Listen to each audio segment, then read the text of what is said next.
Great to get out here alive. If you've never heard of Chuck Norris, allow us to be the first to welcome you to the internet, because this is clearly your first day here. In 2005, Chuck Norris was suddenly the center of an internet phenomenon that briefly made him more popular than adorable cats that can't spell. Did you know that when Chuck Norris went to Paris, the Eiffel Tower had its picture taken with him? Or did you know that when Chuck Norris works out, the machine gets stronger? Or did you know that Chuck Norris can get a home run in bowling? These facts, positioning Chuck Norris as the world's strongest, smartest, and most virile man, saw him conquer the web. In fact, you can still order t-shirts adorned with Chuck Norris facts to this day. Thank you, Chuck Norris. Thank you, Peter.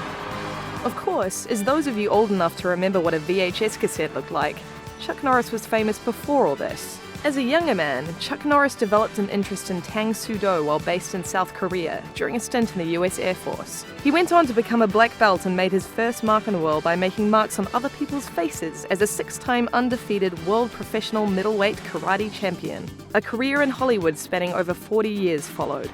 Chuck Norris is featured in over 30 films during this time.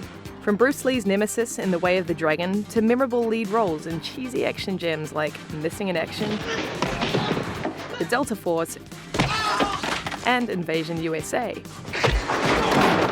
Right up to his much-anticipated appearance in The Expendables 2. Now, your parents and teachers likely tried to reinforce the old adage that violence never solves anything. Unfortunately for them, Chuck Norris spent a good deal of the last 4 decades illustrating that violence actually solves everything.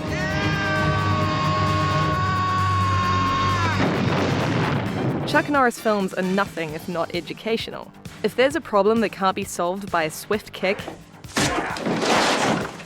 a wild spray from a submachine gun,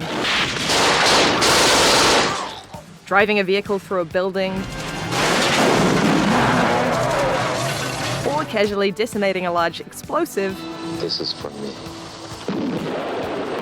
then it's not worth solving. It seems Chuck Norris really does have just 2 speeds: walk and kill. I didn't think so. Actually, Chuck Norris's screen presence is so intimidating that even the bad guys have nightmares about him. In Invasion USA, the man orchestrating a full-scale terror attack on American soil is haunted all the while by visions of having his face kicked off by Chuck Norris. Chuck Norris was an action hero for the ages. His motorcycles had missiles. His guns never ran out of bullets. And if you couldn't see him, he was behind you. Is that it? Not yet. No, he was also immune to cars, heights, and drowning. So what's The Expendables 2 going to be like with the addition of the only man ever to order a Whopper at McDonald's and get one? A hell of a lot better. If you say so, Chuck. If you say so. For more on The Expendables 2, stick with IGN.com.